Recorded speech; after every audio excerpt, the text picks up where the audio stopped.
Alright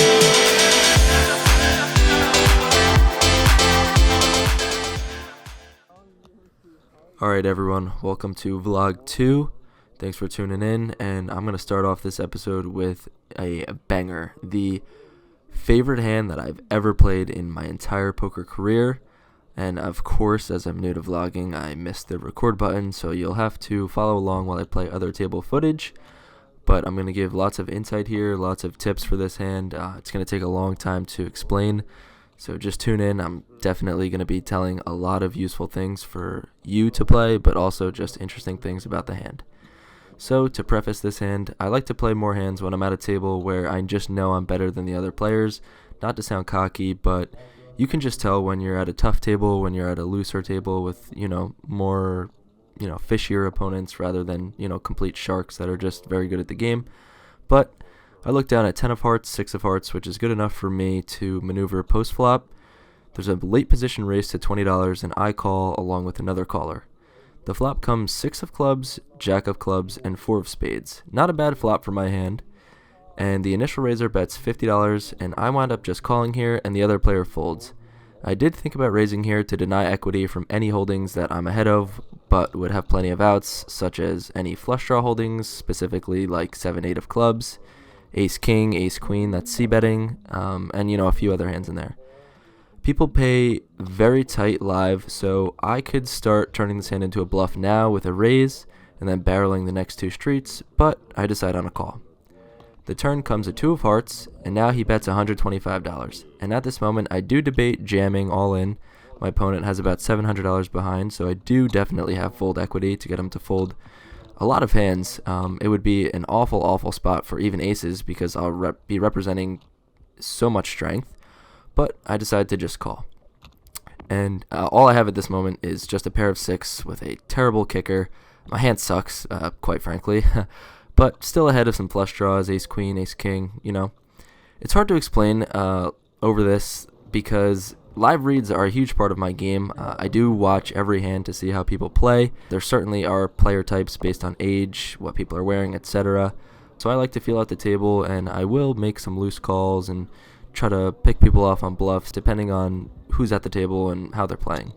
But we're headed to a river of a 7 of hearts, so still I just have a 6, and he just fires right out for $250. And to be honest, after this bet, I'm shitting myself.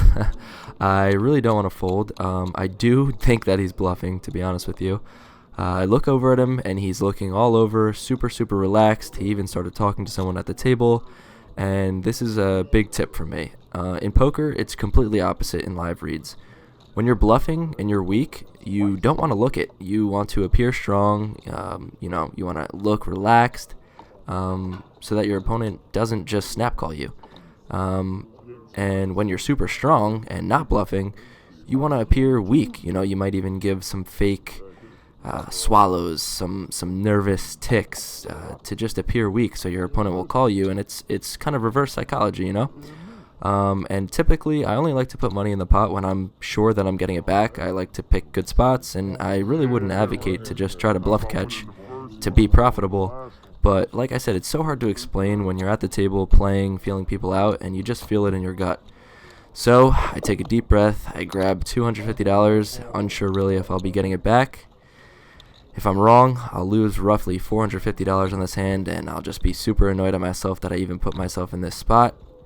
And I toss it in the middle, and I hear the magical words, "Good call, I missed my flush draw." Wow. I flip over my 6, and the entire table just says, "Wow, what a call," and I get to let out a huge sigh of relief and smile, and I say, "Yeah, isn't that more fun than winning with an actual good hand, huh?" And I don't make people show, so we'll never know what he actually had, but like I said, I'm assuming something decent. He said he had a flush draw. Maybe he just was going crazy with absolutely nothing and didn't want to just make it look awful, so he said he had a flush draw. But, it is reasonable for him to have ace-queen, ace-king, king-queen of clubs, something like that. And like I said, I'm going to be teaching on this channel, so I want to use this hand as an opportunity to teach something very important. Playing poker and being knowledgeable in the game is just one factor. You need to be aware of your mannerisms and what you're doing at the table. You need to be doing the same exact movements every single time you're in a hand. You can't just be super relaxed and talkative when you've got a good hand and super focused when you bluff, or vice versa, because I'm telling you, I promise you, opponents, especially good opponents, will pick up on this.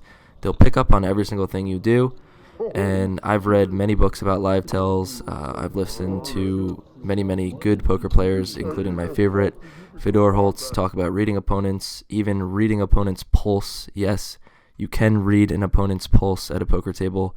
Maybe in a later video I'll speak to that. But when I play, I like to do the same exact thing physically as well as a play style every single time I play. As an example, I like to c-bet frequently, but you need to be consistent, because the more consistent you are, the less your opponents will know about you. And you want your opponents to have zero clue on whether you have the stone cold nuts, the absolute best hand, or literally jack shit. And that's the entire game of poker, To those who don't really know poker, a big thing people say, you gotta have a poker face. And, it seems cheesy, it seems corny, but it's true. You need to do the exact same things in every single hand that you're in, or else opponents will easily be able to tell what you have and what you don't have. And that's a part of the game, and that's what will bring you to be more profitable than the others around you. Alright, so for the next hand here, I look down at black pocket eights and raise to $20 and get one caller. The flop comes 9-6-6, in which I c-bet for $30 and he calls. We get a beautiful turn in the 4 of diamonds, which is an awesome card. I bet $55 and he calls again. And now the tricky part comes in. The river is an ace. This is a better card for me as the pre-flop raiser, yet an awful card for my actual hand. He 100% will be floating any ace here, yet I could possibly get him to fold a 9 if he arrived at the river with 1. Here, I do something that I actually don't really like at all. I bet 55 again. Basically for the reasons I stated prior. If he's calling with any combo of overs containing 10s through kings, as he'll have, 10, jack, queen, king high here, he'll fold. But he will only call with a better hand than mine. And he does proceed with a call, and at this point I don't really expect to win. But sometimes things just work out, as this entire session does and continues to.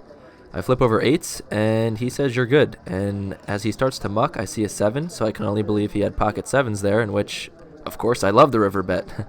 I obviously didn't know in the moment that he had 7s, but it worked out for me. Potentially he didn't want to get bluffed again, as I did bluff him earlier hands prior, but regardless, we scoop the pot. So for this next hand here, I look down at pocket queens. There's an open by a fishier, looser player to 15, and then a 3-bet to his direct left by a tighter gentleman to 40, and I decided to 4-bet this up to 100. The initial raiser folds, and the tighter gentleman just flat calls. The board comes pretty above average in the ace, queen, and 8 of all diamonds, so we flop middle set on a monotone board. He checks, I down bet to 55, and he calls. I'm hoping he's got some type of holding like ace-king with the king of diamonds. The turn is a complete brick too, and now I want to size up to get the max on, what I said, ace-king or hopefully ace-queen, something with a very high diamond. Maybe he's got jacks, 10s with a high diamond and wants to continue to peel. But I bet $155 and he snap folds before I can even get the bet out there. So I don't know what he could have had. You guys can comment down below what you think he could have had. But we scoop another pot. For this hand here, I look down at pocket 7s. There's one limper and I bump it up to $20 and get 2 callers. The flop comes 8, 9, 10 rainbow, which is not a bad flop for my hand, and I like to put some stronger hands in my checking range, as I said last vlog, and the action checks around. The turn is an interesting one as it comes a 7, and I make 3 of a kind, but now there's one liner to a straight, meaning any 6 or jack will make a straight. The first limper bets $35, and I have to proceed with caution, and proceed with caution I do as I just call, and the other limper folds. The river is an interesting one as we're looking for the board to pair, and it comes another 7. We make 4 of a kind. The limper checks, and now I go very polar here and bet $225, and the limper snap folds, so it appears he didn't have much. And at Parks, they do a $500 high hand promotion every 30 minutes starting at 6 p.m. And with my luck, would you look at that, the time is 5:55, 5 minutes before the high hand promotion starts. But it's alright, we win the hand, and we move on to the next one. Poker can't always be huge hands and lots of action, so I did want to showcase a couple hands that just happen in the couple hours pretty much every session that I play. For this hand, there's an early raise to 20 and another caller next to him, and I look down at King Queen offsuit. For hands specifically like this that have good card removal, it's generally a good hand, but you typically want to be 3-betting or folding this hand.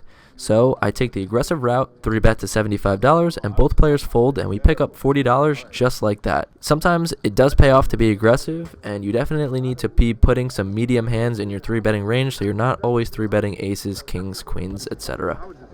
Another non-interesting hand here as we pick up ace-king offsuit, see a raise to 25 and a caller, and I bump it up to 80, and again, both players fold, but just another showcase hand where I pick up a premium hand, 3-bet it, and just pick up folds. Sometimes that's poker. It's not always fun, it's not always interesting, it's not always huge hands, but I want to showcase it all. Yet another uninteresting hand here as we pick up Jack 10 suited and call a raise of $20 just to see a complete board that we whiff. We've got no equity on. I didn't write down the flop, but just another showcasing hand of sometimes poker isn't all that and you'll be whiffing hands, and I don't show every single hand where I just call a raise and fold, but this is what it's like for most of my sessions. Alright, so for this hand here, I was about to leave. I had my rack in my hand and I took my phone off the table, so I don't have footage of it. But I look down and I see Jack 10 offsuit, and again I was about to fold but decided to just play my last hand, and I limp. 20, I call, and there's another caller, and we go 3 ways to a flop of King Queen 3. It checks to me, I check, as we're too multi-way here for me to bet. Heads up, I'd certainly bet here, but we get a free card, which comes the 5 of diamonds. There's now a double flush draw on the board, and one of the callers leads for 35, and I'm the only caller. I'm looking for a beautiful river, which comes just that, a blank 9, and we make the best possible hand, a straight from 9 through king. The opponent bets $85, and I raise to $310, and he calls pretty quickly and flips over King 9 of diamonds. A pretty crazy hand that comes about here from me about to leave, but deciding to play one last hand. This sums up the whole session as we just played really well today and ran very, very well. Just a quick update on my stats here. This was the next session after my previous vlog.